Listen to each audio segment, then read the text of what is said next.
What's up, guys? Welcome back. I think this is episode 6. Again, per usual, terrible with numbers.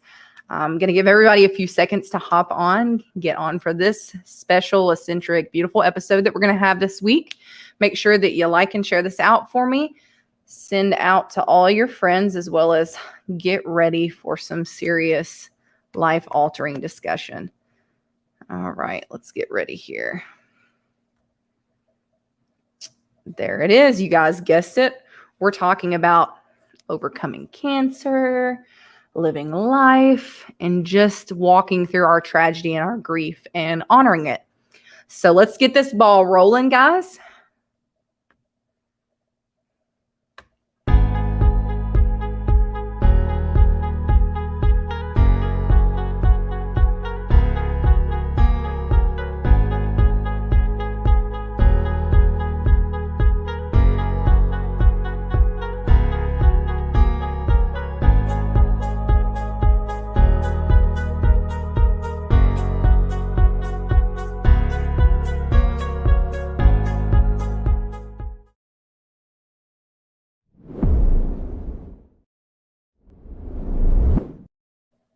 Welcome back, guys. My background's a little different this week. I was at the lake house with my in-laws. Anyways, let's get to it. So this week, our guest is none other than Charitey Mackenzie, someone that I actually know from my childhood. This is very special for me because I feel like when we start to talk about grief and life struggles and life-altering experiences, what do you think that people think when they're going through it? Have you ever noticed how when someone's struggling, they're just astoundingly brave and courageous? So what we're going to do is we're not only going to look into that today, but we're going to question it and try to understand it on a greater level. So not only can we walk away refreshed, but with the ability to be more grateful for the life that we have. So that being said, I want to bring Charitey on. She is a mother, wife, entrepreneur, successful entrepreneur, to be clear. And she is kicking cancer's ass right now. So everyone, welcome Charitey Mackenzie. Hi. Awesome. I am so excited that you're here. We're going to get this ball rolling. That being said, I've kind of already given everyone a little bit of an idea of what we're going to talk about today, but I'm going to give you the floor to just dive into who you are. All right. So I guess to really fully understand kind of how my mindset works, you got to start at the beginning. The beginning is I was born to a 15-year-old mother who quite honestly hadn't grown up yet herself because she was only 15. When I was 3, I almost died of E. coli food poisoning from a hometown gas station where we stopped and got a burger that had lettuce on it. Put on life support, the whole 9. A year later, my father passed away when I was 4. Wow. Obviously, I made it through the E. coli. I credit that solely to my father. He stood beside my bed and sang that Tim McGraw, "Don't Take the Girl" song. And then exactly a year later, he died. So I was brought up a little differently. My father passed away. My mom still really young. When she was 18, she had my brother, and I was raised in a mixed racial household. I actually didn't really even realize I was white until I was in kindergarten. And my kindergarten teacher got on to me for marking African American on my TCAP form. Oh, no. And I was like, "No, Miss Doherty, you're wrong." So that's kind of like how I started. Fast forward a lot of years. I started my pure romance business, fresh out of working for a law firm. I went from one extreme to the other. Right around the same time. Explain what pure romance is for our viewers that don't know. Got you. So Pure Romance is technically an in-home party company who we share sexual wellness with women 18 and up. My mission in Pure Romance is to bring inclusivity into the company. We are at a a great point in the business where things are changing, times are changing. It's 2021. You see so many more gay couples or trans couples or just couples without even having to put a label on it that look like my family out there. And it's my mission to bring that inclusive environment to them. And I understand Pure Romance has been all about women for 30 plus years, but times are changing, and we can't only teach our women safe sexual health practices because they're not the only ones involved all the time. So yeah, I guess that kind of answers it. I share sexual wellness and Kelly. People. So to gear forward, I guess, you started your business, you're rolling through life, you're married, you have your kids. Yeah, I get happy. married. I'm following you on Facebook. And then life seems to be going great. I got my dream car. I drive a Porsche. That's my baby. Her name is Ruby. She's black. Black on black, black leather, black wheels, got the whole like FBI thing rolling. And then my wife and I go skydiving for her birthday. We come home. This is last November. She goes to work, and that morning I got up a little later than normal, which is odd because I'm a farm kid. So I have a biological clock of when animals need to be fed, and I don't need an alarm clock. I'm just up. So I slept a little bit. I get up to go, and I'm like, we're going to go shopping today. We're going to do all the things. And within about 15 minutes, I was in the floor of my kitchen. I wasn't able to move. I could hardly talk. I really couldn't breathe. And it felt like someone was ripping my stomach out. And I got my kids in the car. It's kind of like one of those things where I felt like I was watching myself do it. Right. It's like I had no control, but I knew I needed to get to a hospital or somewhere. I started, throwing up everywhere. I drive maybe half a mile down the road. That's probably a little bit of an exaggeration, and have to turn around and come back because I can't feel my legs anymore. I can't work anything, and my kids are freaking out. I finally get on the phone, get my wife here. We go to the hospital. I'm thinking, God, my appendix is rupturing. That's got to be what it is. Like every woman in my family has had their appendix removed. And I find out I have cancer. And so my successful 5-figure business kind of comes to a halt. I had just started the process of getting into mortuary school because death is a passion of mine. Grief is a passion of mine. And everything came to a grinding halt. And the past, I keep saying 6 months, like it was just yesterday, but oh my gosh, it's been like what?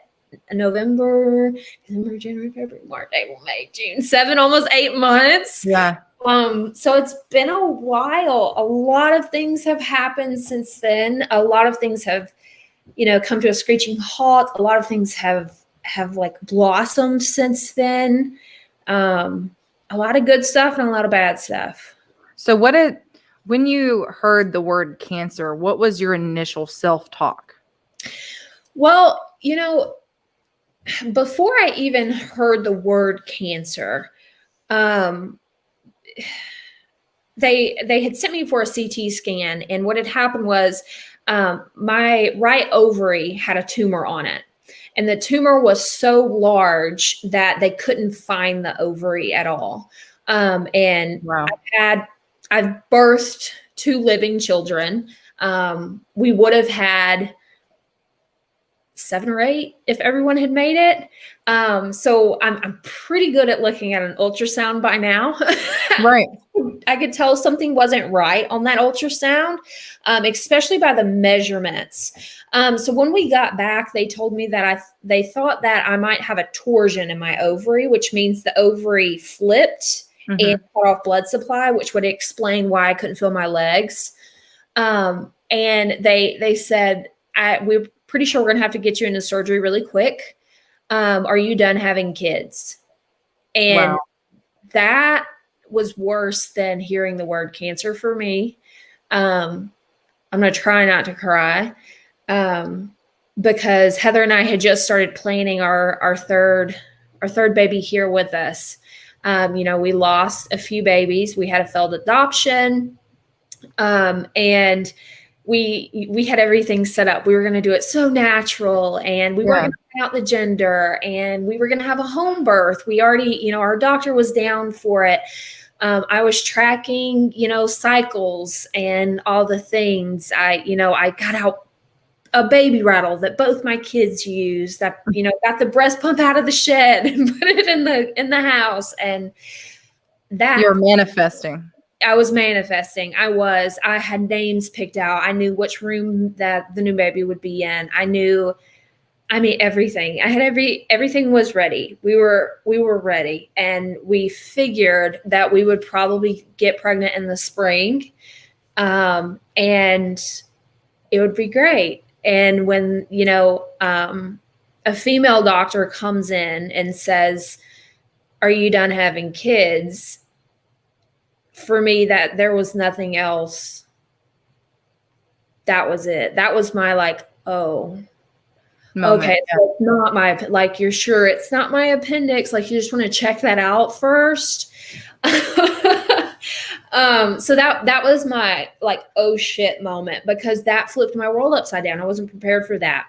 I was prepared for, they're going to take the appendix out. You'll be down for a little while. Maybe we'll get pregnant in the summer, whatever. Right. So that was my oh shit moment. When I heard cancer, I honestly, with all the language that had been going back and forth, the type of cancer that I have is so rare. It got sent for 2-second reviews.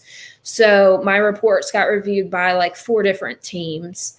And just the verbiage that was being used throughout that wait time, waiting a whole nother month to figure out what the heck they took out of you. I knew by then. I just didn't understand how bad. There's a fly. There's always a fly when I go live. Every single time I'm on a live video, there's a fly in my office. Anyway, I knew it was cancer. I just didn't know how bad it was. It wasn't until she told me it was stage 3 that I was like, oh, okay, maybe I should take this serious. I'm somebody that doesn't really read about medical things. Because I don't want it to happen to me. So I don't want it in my head. So I didn't understand that there's only 4 stages.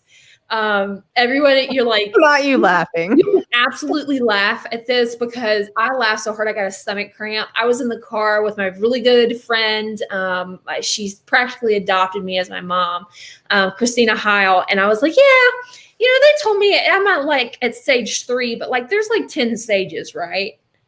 And you would have thought that woman saw a ghost. She was like, honey, no, they're stage 3's bad. You got one more stage and you're out of the game. And I was like, no, there's 10. I'm just at the beginning. Oh my gosh. But that it's so funny. Our brains are so powerful in the way that we decide how we're going to feel. Because I think a lot of people don't realize that. And you're proof of that when you're going through the ultimate ringer, hearing the word cancer or taking your ability to give a life away. And you're like, how am I going to deal with this? There's 10 stages. That's the power of not only giving yourself grace, but the ability to breathe. Yeah. And that kind of goes into my next question.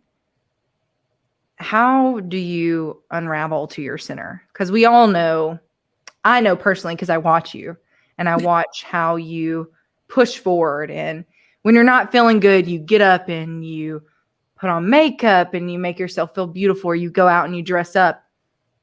How are you finding ways when you're alone and you're sitting within yourself to say, I'm going to be okay no matter what?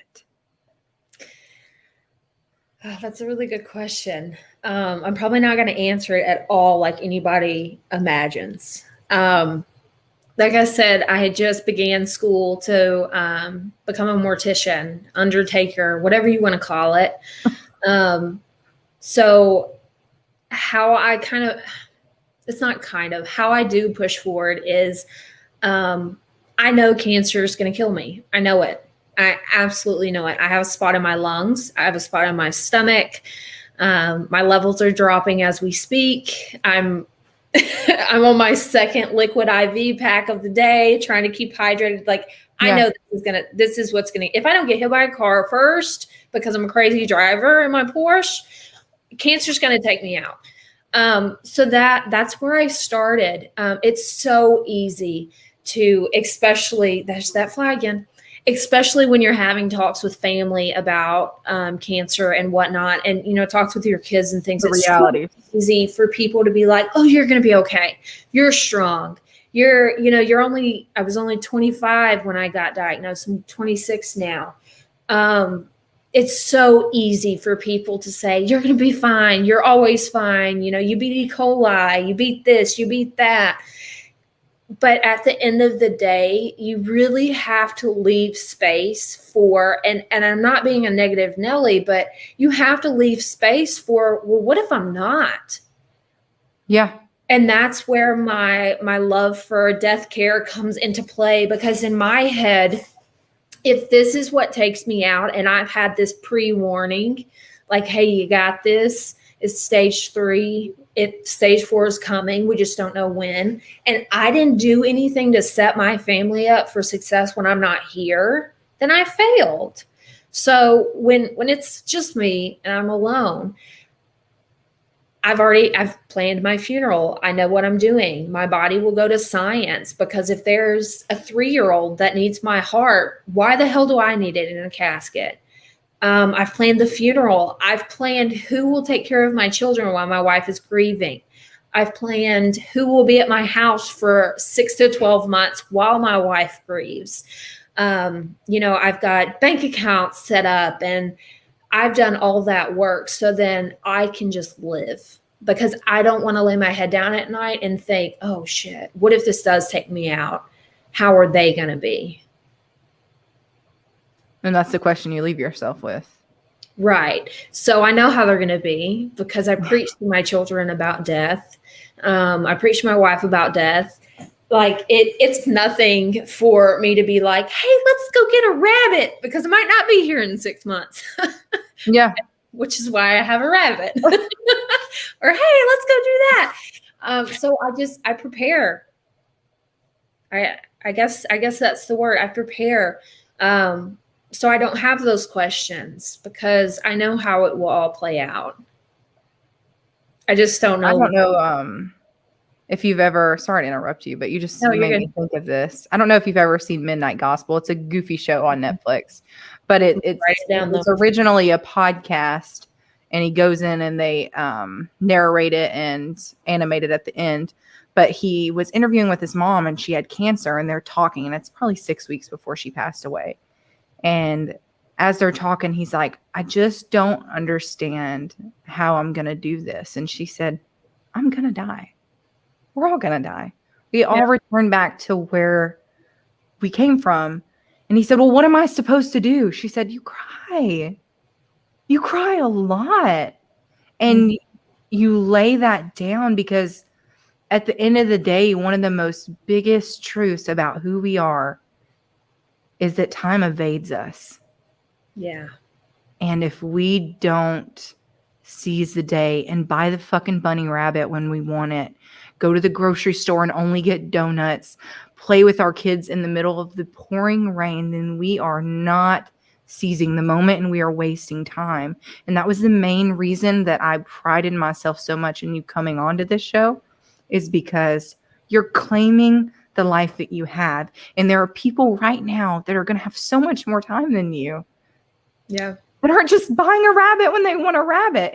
And that's my next question is, what would you say if you had the opportunity to speak life into someone that was like, I'm not worthy. I don't want this life. I could care less.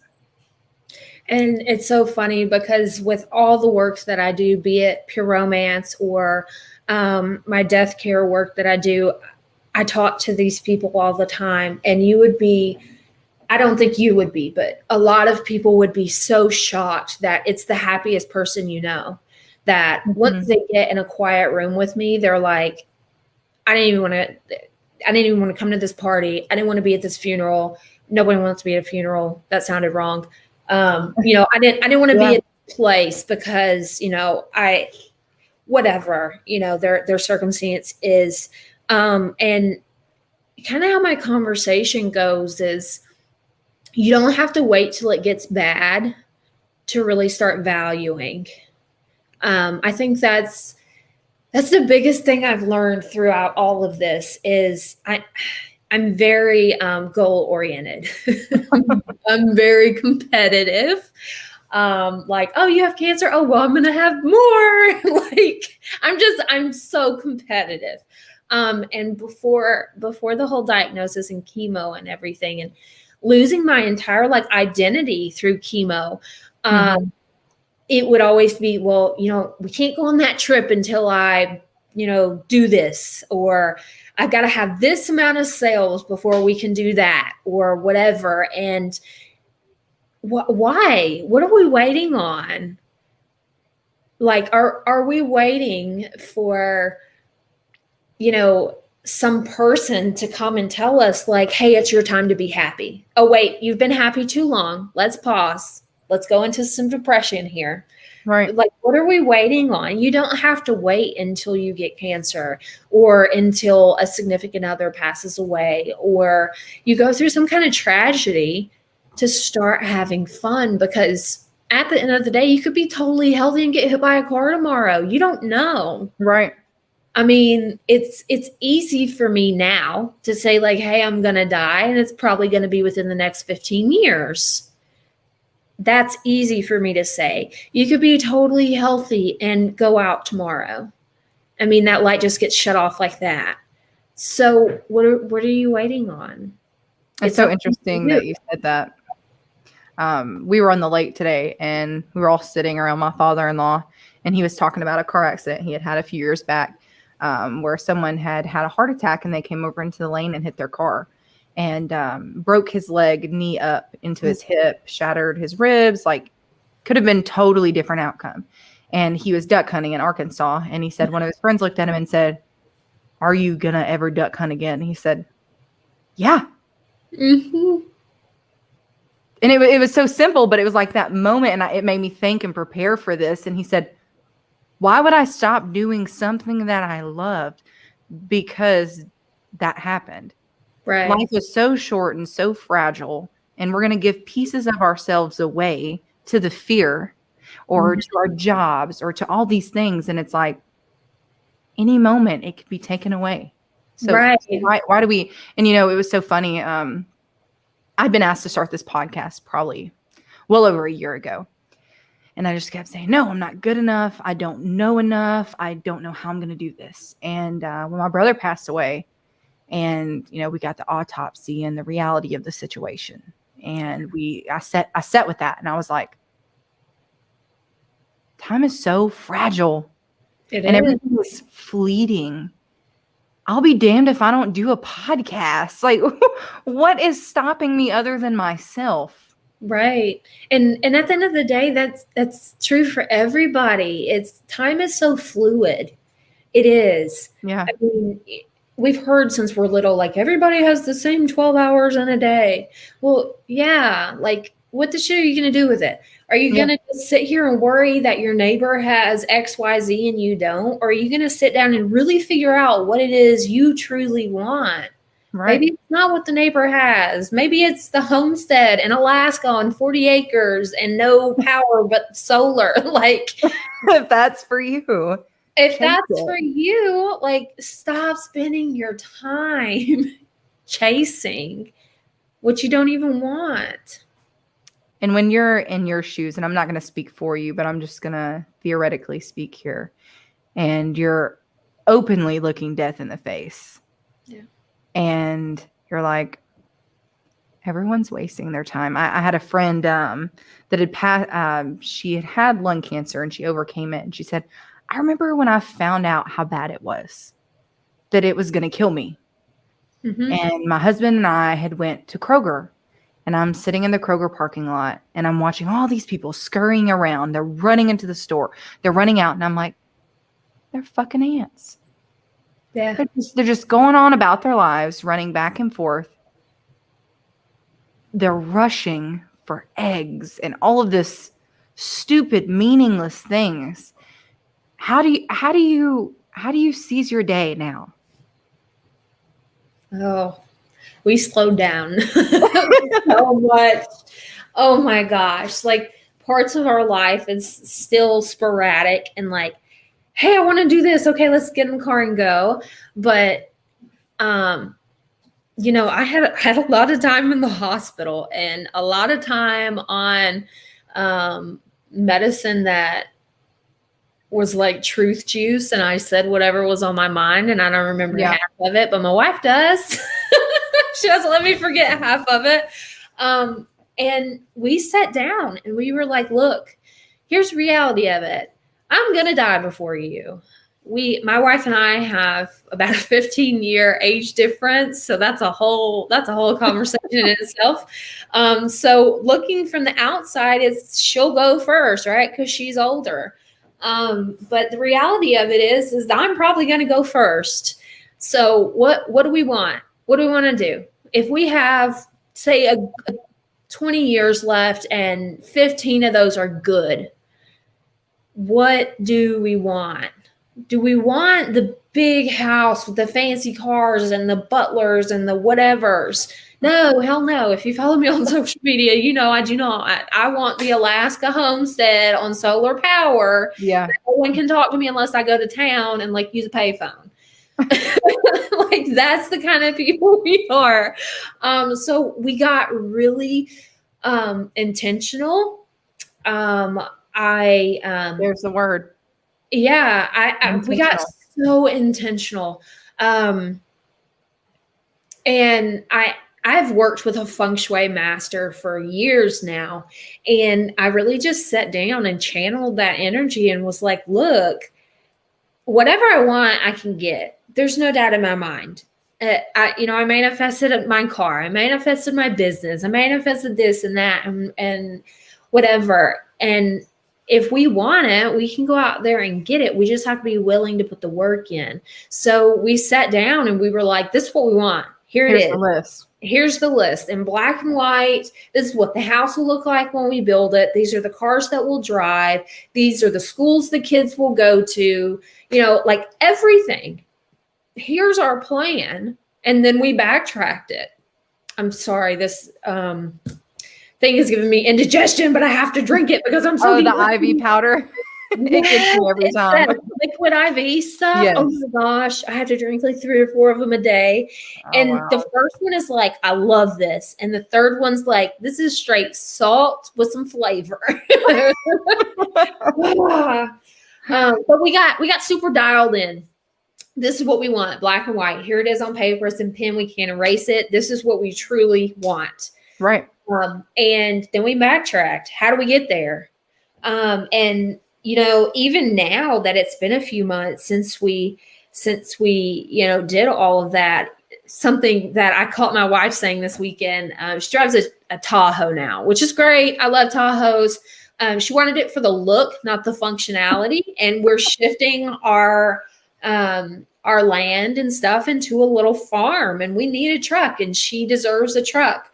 And so we've been saying, when we get your truck, when we get the truck. And this weekend she was like, if we get the truck, and I was like, whoa, we got 20 years. Yeah. If and shit, we're going to get the truck or we're not going to get the truck. We're going to speak life into the situation. Yeah. Changing our verbiage, becoming really, really, really intentional. I forgot if it's a movie or a book. I still have chemo brain really bad. But there's something out there that's like, if it's not a hell yes, it's a hell no. Yeah. And that's how we live. If someone invites us to something and we're like, oh my gosh, we don't go. Family. I'm like, you know what? Hell no. I got this cancer and I can't leave the house today. I can't do it. And, at first people were like, oh my gosh, Charitey, you're like the best gift giver in the family. You have to come to the birthday party. And I'm like, I will Amazon you some stuff. I am not coming to hang around your creepy uncle. Ain't happening. So becoming really intentional, and if it's not a hell yes, it's a hell no, and that's what we're so doing powerful. these days. I think as humans, our frontal cortex lobe makes us have the ability to have decision making skills, but it also gives us the ability to make rational things irrational. Oh yeah, Like you said, it's either a hell yes or it's a hell no. Like you either want it or you don't. You yeah, either can do it or you cannot. And right. 80% of the time, you can do it if you want it bad enough. Mm-hmm. And I find that phrase is just going to stick with me, that and being intentional. And I hope everyone walks away after watching this. And that's the word that sticks with them is be intentional. Mm-hmm. I do want to dial back to you being interested in death work and being a mortician. Now, Mm-hmm. you were intrigued way before the cancer, correct? Oh yeah, I went to kindergarten career day as a mortician, and my Miss Darty, she works in Chapel Hill now. Yeah, I know she is. So embarrassed. And she told all the other teachers that I was an attorney because I had a little briefcase and I was like all black. And I remember I squeezed into one of my brother's little suit things just so I had like a hair tie around because we're totally different body shapes and had a hair tie around. Yeah. Death work has been my calling for ages. Yeah. That is so funny. Have you finished school already? No. No. Oh my goodness. No. So when I got the cancer diagnosis, I had just just started back to college.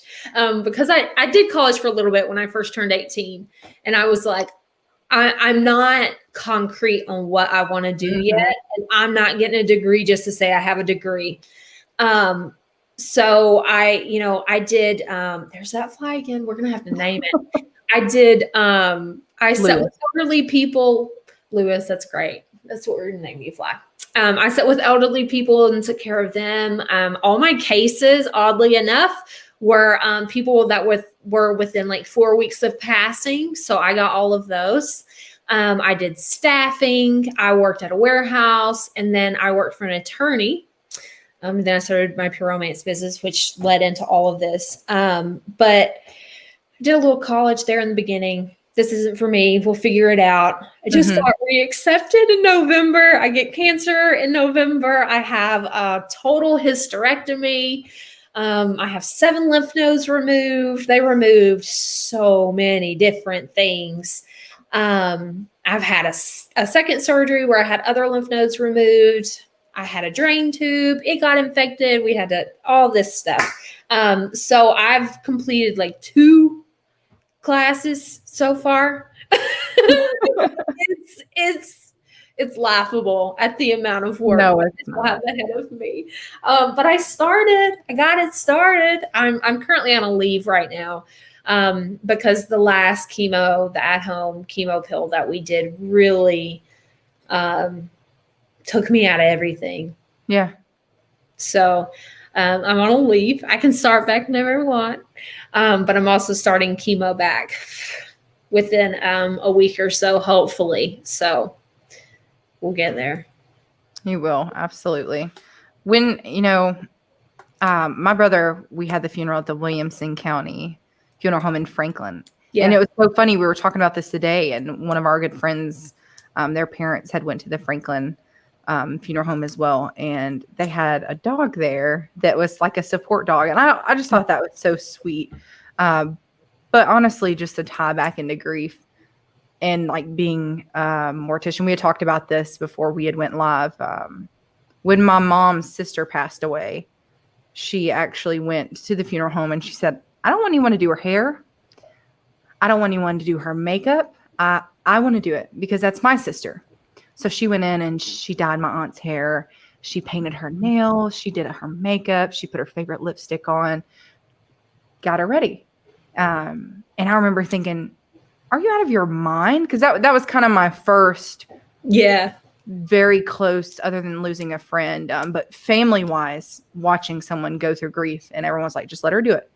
And then my brother passed away, and she got up that morning and she said, I'm going to go fix your brother's beard, and I'm going to go fix his hair. And I'm going to make sure that it's, because she's trimmed my dad's hair, my brother. It's just something she's always done for us as kids. I don't know if it's because we grew up poor or just because, it turned into, now my brother's literally 19 and he'll call my mom and he'll say, hey, what are you doing? Can you trim me up? And it's like, it's that thing that she does. Yeah. I feel like all of our moms were like that though. Yeah. My bangs until I was like 19. Yeah. My mom would chop my bangs and they'd be like this thick. And I'm like, oh God, you just chopped half my hair. Oh my goodness. They would like pull it from back here to do the back. Yeah, been there. We're from the same county. Oh, absolutely. So I'm like, Mom, I'll drive you because this is your son. Mm-hmm. So we get in the car and we're driving, and I'm like, the whole way, I'm like, how the hell am I going to do this? And we walk in, and you feel such a peace when you know that someone walking in their calling to do that type of a job, because they have to carry a burden for you that's not theirs, and just shield you for the day. Yeah. And we walk in and they're preparing us. They're like, it's not good. Obviously you're going in before makeup. But I will say my grief was so deep and realistic by doing that. Mm-hmm. We walked in the room and I literally felt the life leave my body. And I was like, "Ooh, wow, this is horrible." And we're sitting there, and Mom, she's trimming his beard and she's talking to my brother. She's just talking out loud. She's like, I know you liked it this way. And I'm just watching her and I'm like, wow, what a mom. Yeah. And one can only hope for not only that kind of intentional love, but that kind of realism. Yeah. And there's so much to be said for interacting with death. And 100 years ago, we didn't do this whole, they die, we bury them the next day thing. We had a wake. We took care of our dead. There is nothing dangerous about a dead body. Mm-hmm.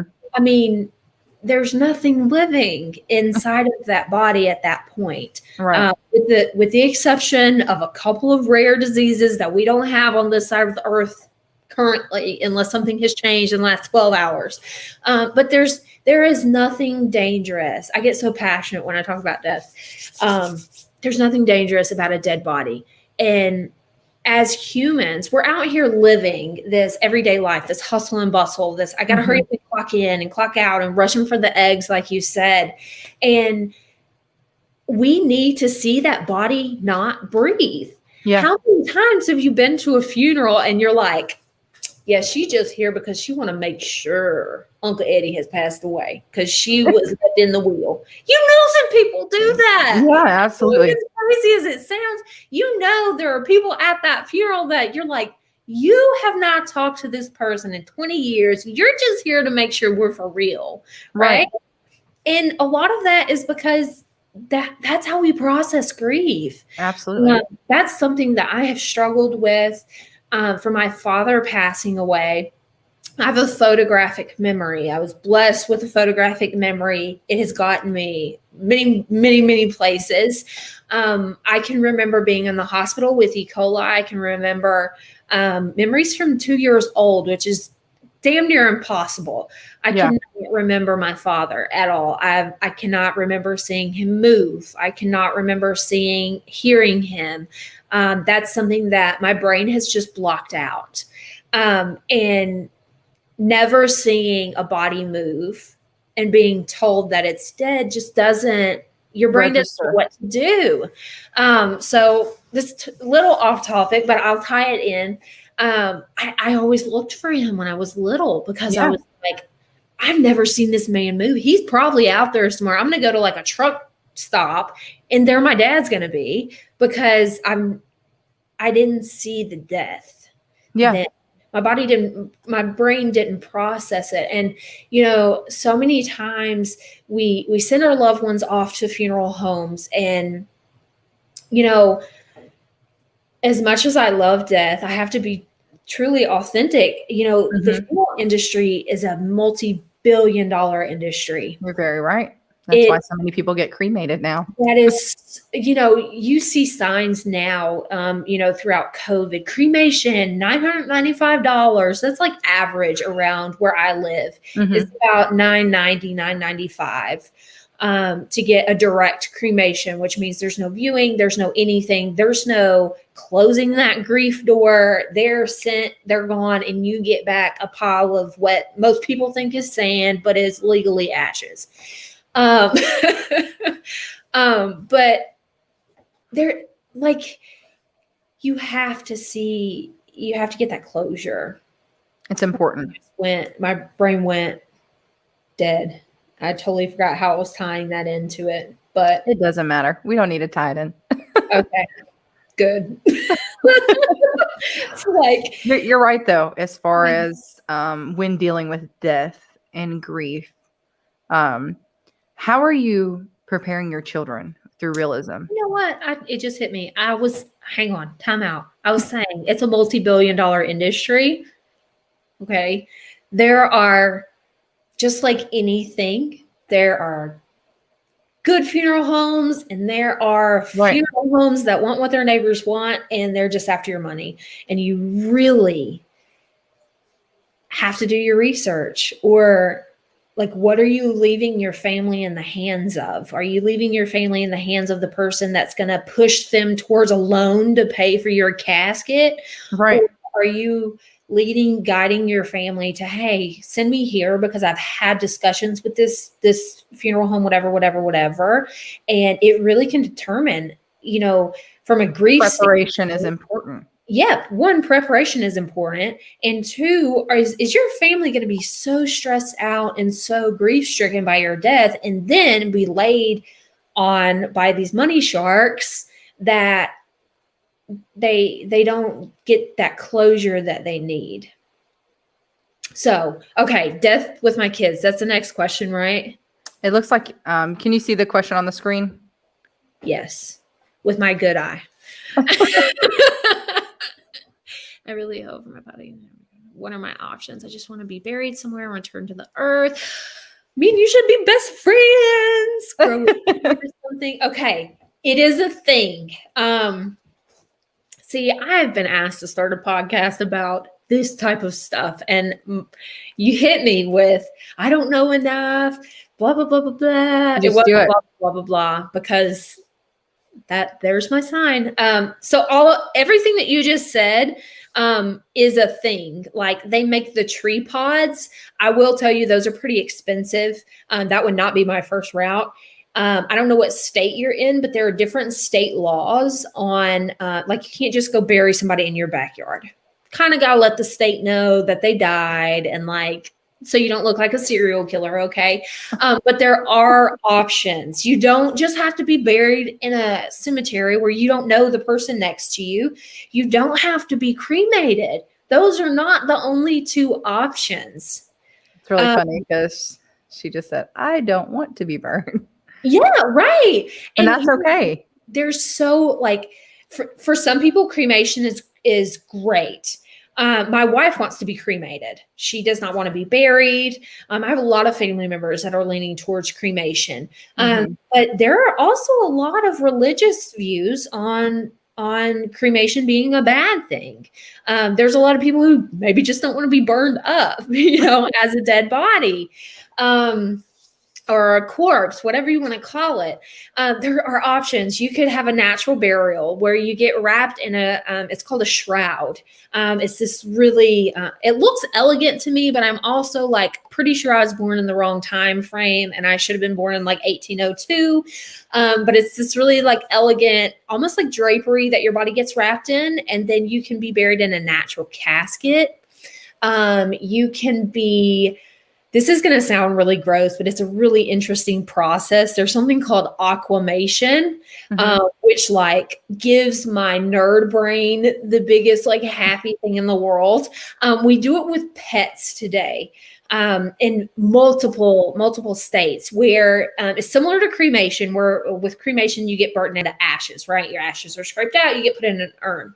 Well, for people who want to be more environmentally friendly, and maybe they don't want their family to take home an urn or whatever, they just kind of want to go back out to whatever they believe in.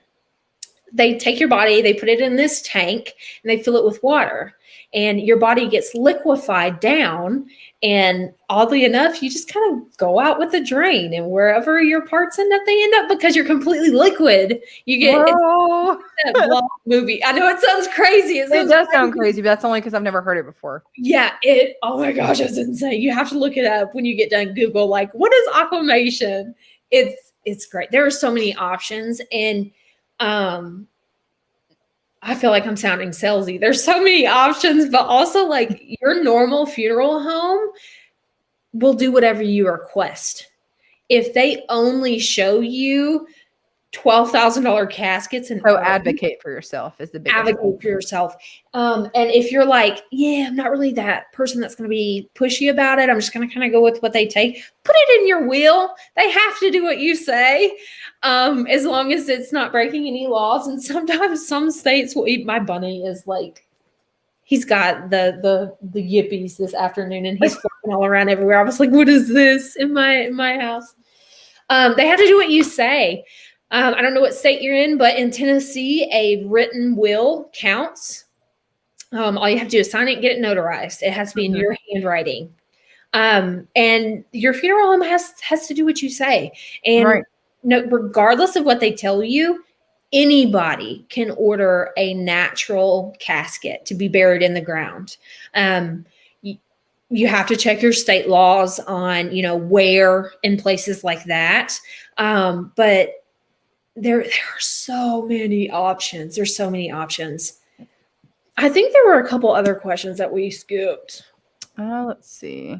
I don't know how to scroll up. Oh, no, that's okay. I'm looking. Here we go. Okay. I don't know if we missed anything. Let's see. Did you have genetic testing? I did. So the type of cancer that I had,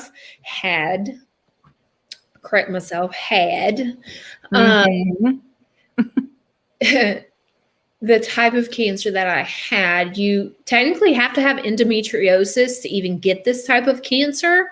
And I've never had endometriosis in my life. I have no signs of it. I have no anything whatsoever. Wow. On a scale of like 0 to 100% likelihood of me even getting this cancer, I'm about a -50.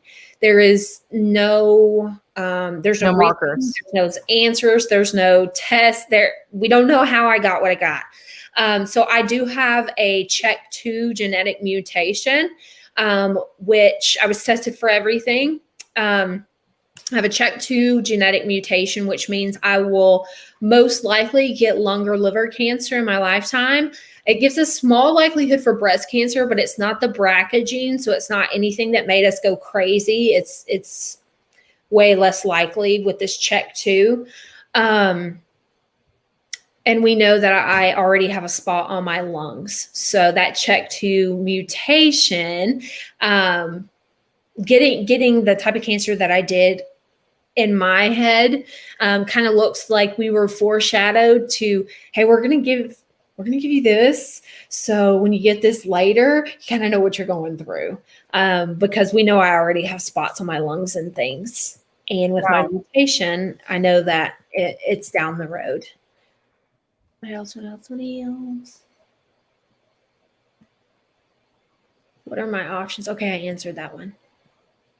Did I miss anything else? No. I guess we can roll into grief with your children. That's where I know that was one question. I think when you're prepared for the likelihood of death, and obviously we all need to be prepared for it because it's our reality. But most people push grief conversation off. Oh, looks like we have one more question. Oh, that's your mama. Have you heard of people putting ashes in fireworks? I have heard of people putting ashes in bongs. I've heard of people putting ashes in frisbees, in special teacups made just for them. There is actually something that I kind of want to suggest, because once you shoot those ashes off, they're gone forever. And I'm down with that. That's like right along how my body is going a little bit. But there are so many people that you can find that make jewelry with ashes.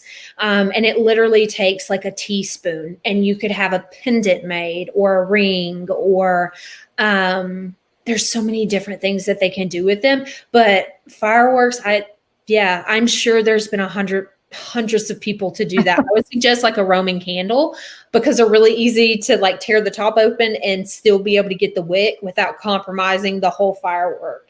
So you could like put the Roman candle in the middle of something huge and do it that way. But that's a great idea. Why not? Oh no. Ovarian, uterine, stomach, esophagus, sinus twice, and recently double breast. Bless you. That's what he wanted. He loved fireworks. Okay. Grief with my kids. So having E. coli and being put on life support at 3 years old kind of sets you up for a lifelong, you almost died. Remember that time you almost died? I think that's, besides me believing this is what my creator made me to do, that's something that really set me up with, what do they mean I almost died? What is that?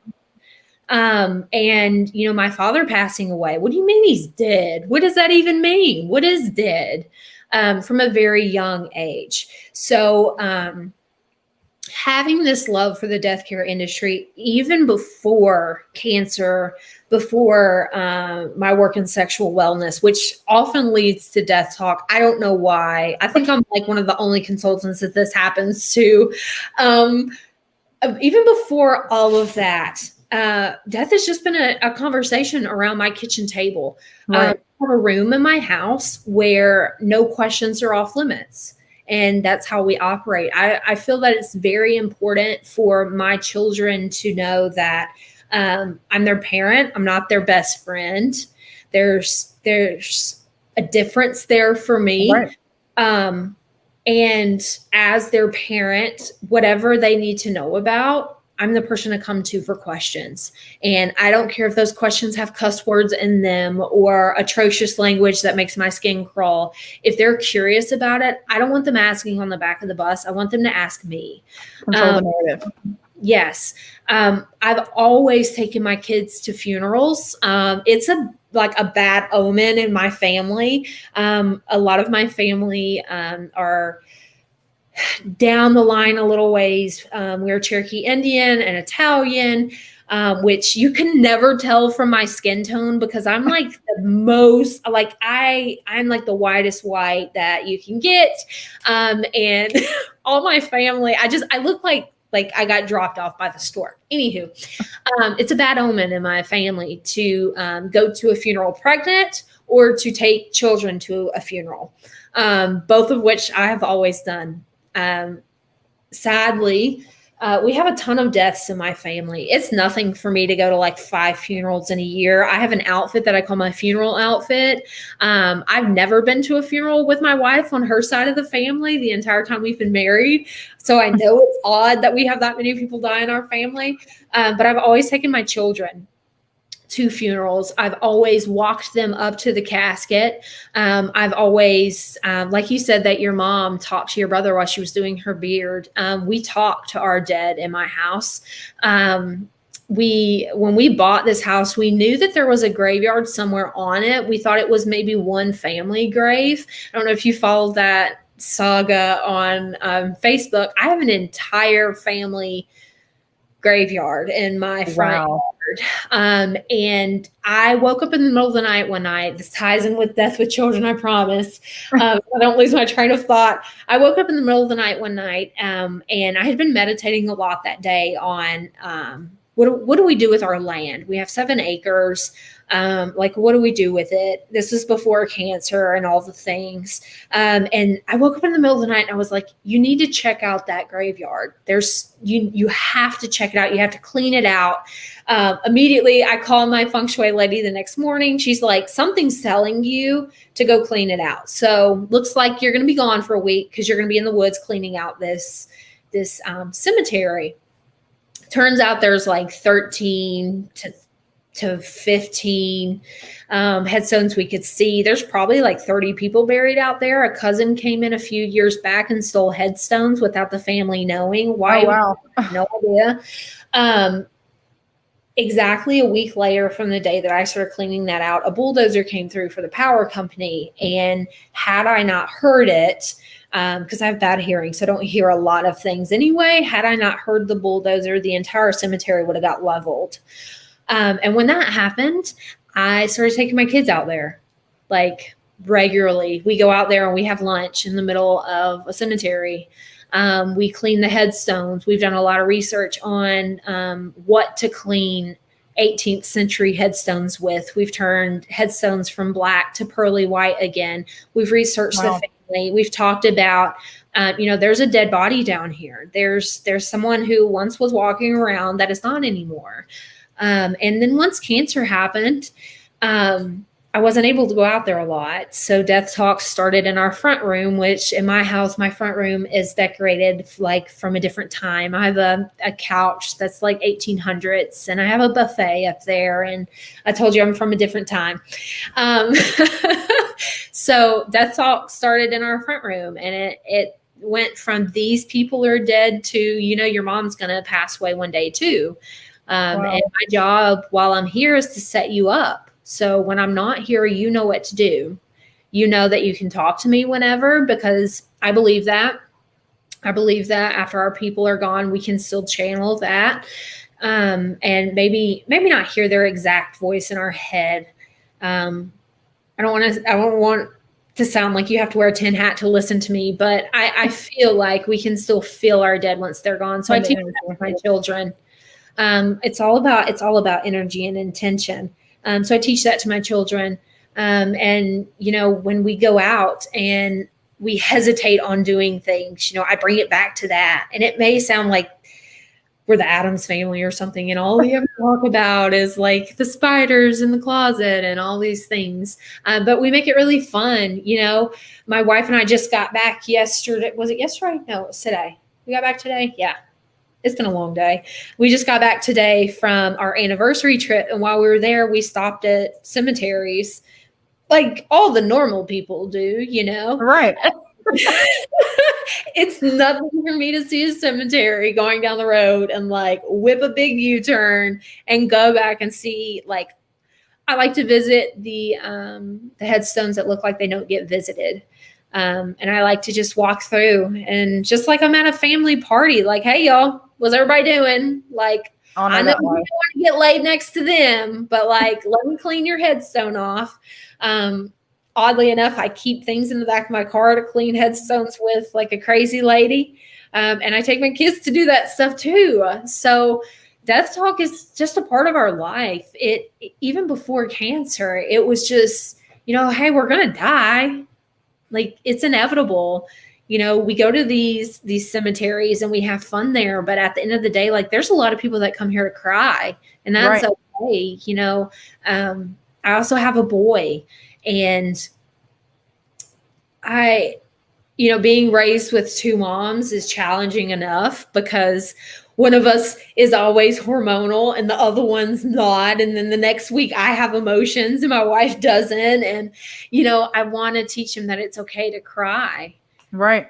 And we're both really strong women. And I want to teach my daughter that it's okay to cry too. And it's okay to be sad. And there's places to be sad. And sadness is just a part of life. But it's what we do with that sadness.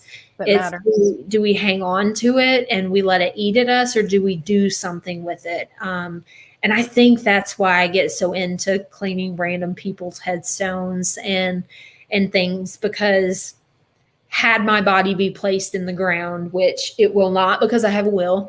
But if something was to happen and my body got placed in the ground, and, you know, my family died off, I would hope someone else would come by and clean my headstone and sit down and talk to me like I was there. So I hope that answers your question. That did. No, that did. Absolutely. Before we do wrap up, because we're right at about that window, the one thing that I just want to say is thank you for your transparency. The main goal and the whole premise of Questions Unraveled is to be realistic and transparent and not only hopefully create a pathway to help someone, but to be raw. Yeah. And I think the quicker that we stop analyzing grief and go, grief's a part of love, it's a part of sadness, it's a part of all of these emotions, and it's intertwined, instead of let's set grief over here and find a way to deal with it. Instead, it's let's pick the grief up and let's allow it to coexist with everything, just like anger. And I teach my kids, I'm like, you're allowed to be mad, but it's what you do with it. You were giving that emotion for a reason. You're going to get angry because I want you to be passionate. I want you to be competitive and fierce. Yep. So that being said, to the person that's coming across this right now and they're at their absolute rock bottom, what would you say to them? Oh my goodness. Everything comes in waves, and sometimes it feels like we can't swim when we know that we can. We know that we were taught that when we were young. We swam in rivers our entire lives, or pools, if you're bougie like my wife, who won't get in a river.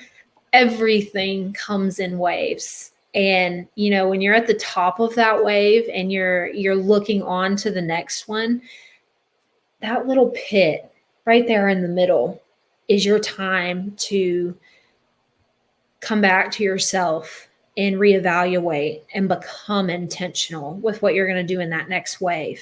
Right. It's inevitable. Life is like an ocean. You just got to figure out which part you want to be in and what you want to do in that part.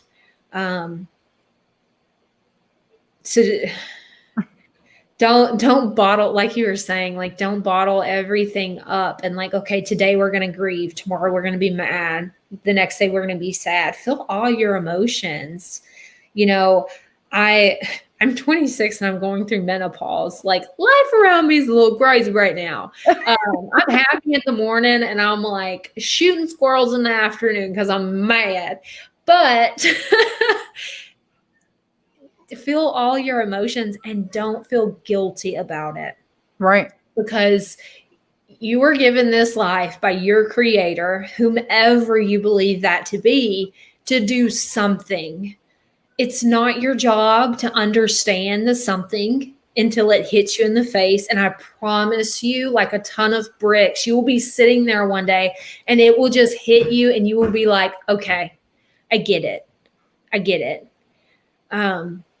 So yeah, I guess that's my message. To ride the wave. Ride the wave and don't feel guilty about it. Doggy paddle if you need to. Yeah, like someone will throw you a life vest if it gets to that point. Hardly ever does it. You can swim, like, and at the end of the day, when you know the waves stop, everybody can touch the bottom. Have you ever like rode that wave and then you're like, oh my God, I'm about to drown. And then the wave goes out and you're like, oh my God, I can stand up. Not only can I stand up, the water's at like my knees. Okay. I was just about to say that. Have you heard that story where the little boy's out in the water and he's like, Daddy, I can't do this. I can't do this. And he's like, son, stand up. Yeah. And he's like, it's hitting you at your knees. Right. And I think we all are guilty of going, I can't do it. I can't do it. I can't do it. And I think the quicker that we realize we are the life raft instead of waiting on flotation to come and get us, that's where that transparency and that realism comes in. Because it's like, sometimes there's not a hero. Sometimes you are your hero. Exactly. And oh gosh, that's so good. I'm going to have to remember that. Sometimes you are your hero, and it seems like life is getting so bad, and it's just one bad thing after another because life is trying to tell you, like, hey, suit up. Right. Are you? Like, I'm throwing this bad stuff at you because you're the hero. Stop waiting.